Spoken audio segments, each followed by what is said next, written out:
रामपाल सिंह एक ईमानदार पुलिस अफसर था, लेकिन जब उसने देखा कि उसके साथी रिश्वत लेकर ऐश कर रहे हैं, तो उसके मन में भी लालच आ गया। धीरे धीरे उसने भी रिश्वत लेना शुरू कर दिया। उसका घर पहले एक साधारण मकान था, लेकिन रिश्वत के पैसों से उसने एक बड़ा बंगला बना लिया। उसके बच्चे अच्छे स्कूलों में पढ़ने लगे, बड़ी गाड़ियां आने लगीं और घर में सोना चांदी की कोई कमी नहीं थी। रामपाल के 3 बेटे अभय, विकास और रोहित और एक बेटी नेहा थे। उन्होंने बचपन से ही अपने पिता को पैसे के पीछे भागते देखा था। उन्हें हर चीज आसानी से मिल जाती थी, इसीलिए वे मेहनत की कद्र करना भूल गए। रामपाल को अपने पैसे पर बहुत घमंड हो गया था। वह सोचता था कि जो कुछ भी कर रहा है वह सिर्फ अपने बच्चों के भविष्य के लिए कर रहा है। उसकी पत्नी सरला ने कई बार समझाने की कोशिश की कि गलत पैसे का सुख ज्यादा दिन नहीं रहता, लेकिन रामपाल ने उसकी एक न सुनी। समय बीतता गया, बच्चे बड़े हुए और उनकी जरूरतें भी बढ़ती गईं। वे पिता के पैसों पर ऐश कर रहे थे, लेकिन उन्हें मेहनत करना पसंद नहीं था। वे महंगे कपड़े, गाड़ियां और बड़े बड़े ब्रांड्स की चीजों पर खूब पैसे उड़ाने लगे। रामपाल को इस बात का एहसास नहीं हुआ कि वह अपने बच्चों को मेहनत से कमाने की सीख देने में असफल हो रहा है। उसके लिए बस यही जरूरी था कि उसके बच्चे खुश रहें, चाहे वो किसी भी तरीके से हो। रामपाल जब रिटायर हुआ तो उसे लगा कि अब वह अपनी कमाई का सुख उठाएगा, लेकिन किस्मत को कुछ और ही मंजूर था। उसके बच्चे बड़े होकर और भी लालची हो गए थे।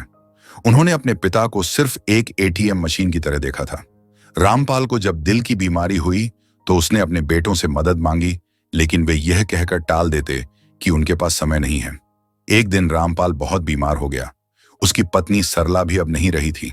उसके बेटे उसे अस्पताल छोड़कर चले गए और फिर कभी पलटकर नहीं देखा। रामपाल अस्पताल के एक बेड पर अकेला पड़ा था। उसके पास कोई नहीं था। उसने अपने जीवन के सारे गलत फैसलों पर पछतावा किया। उसे याद आया कि जब वह रिश्वत लेता था तो सोचता था कि अपने बच्चों के लिए सब कर रहा है, लेकिन वही बच्चे उसे छोड़कर चले गए। रामपाल ने बहुत देर से यह सीखा कि गलत पैसे से खरीदी गई खुशियां सिर्फ दिखावा होती हैं। असली सुख मेहनत और ईमानदारी में होता है। रामपाल की हालत जब और बिगड़ गई तो अस्पताल वालों ने उसके बेटों को फोन किया। अभय ने फोन उठाया और कहा, हम बहुत व्यस्त हैं, आप ही देख लीजिए। अस्पताल प्रशासन ने जब जोर डाला तो विकास ने कहा, अगर इलाज महंगा है तो मत कराइए, हमें वैसे भी कुछ लेना देना नहीं है। इस जवाब ने रामपाल के दिल को और तोड़ दिया। उसने अपनी आंखों में आंसू लिए सोचा, क्या मैं इन्हीं के लिए पूरी जिंदगी रिश्वत के पैसे कमाने में लगा रहा? मैंने तो सोचा था कि ये मेरी सेवा करेंगे, लेकिन इन्हें मेरे जीने मरने से भी कोई फर्क नहीं पड़ता। रामपाल ने अपने आखिरी दिनों में अस्पताल के एक नर्स से कहा, बेटा, कभी गलत रास्ते पर मत जाना। मैंने सारी जिंदगी रिश्वत लेकर सोचा कि अपने बच्चों के लिए सुख सुविधा इकट्ठा कर रहा हूं, लेकिन मैंने उन्हें लालची और बेदिल बना दिया। अब वही बच्चे मुझे छोड़कर चले गए। कुछ दिनों बाद रामपाल की मौत हो गई। उसका अंतिम संस्कार अस्पताल वालों ने किया। उसके बच्चों को कोई परवाह नहीं थी। रामपाल की मौत के कुछ समय बाद उसके बेटों का भी बुरा समय शुरू हो गया। गलत तरीके से मिले पैसे का कोई महत्व नहीं था। वे अपने पिता के पैसों पर ऐश करने के आदी हो गए थे, लेकिन जब वह पैसा खत्म हो गया तो कोई उनके साथ नहीं था। कुछ सालों बाद विकास को एक मामूली नौकरी करनी पड़ी, जबकि अभय कर्ज में डूब गया।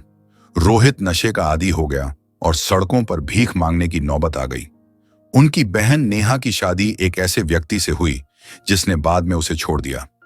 अब वे समझ चुके थे कि उनके पिता ने उन्हें जो पैसे दिए थे वह स्थायी सुख नहीं था। उन्होंने रिश्तों को महत्व नहीं दिया, इसलिए आज वे अकेले और बेसहारा थे। इस कहानी से हमें यह सीख मिलती है कि गलत तरीके से कमाया गया पैसा और संपत्ति हमारे अपनों को हमसे दूर कर देती है। असली सुख ईमानदारी और मेहनत में है। जैसी करनी वैसी भरनी।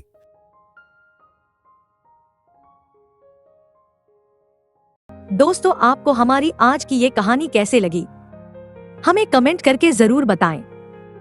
अगर कहानी अच्छी लगी तो वीडियो को लाइक करें और अपने दोस्तों के साथ भी शेयर करें।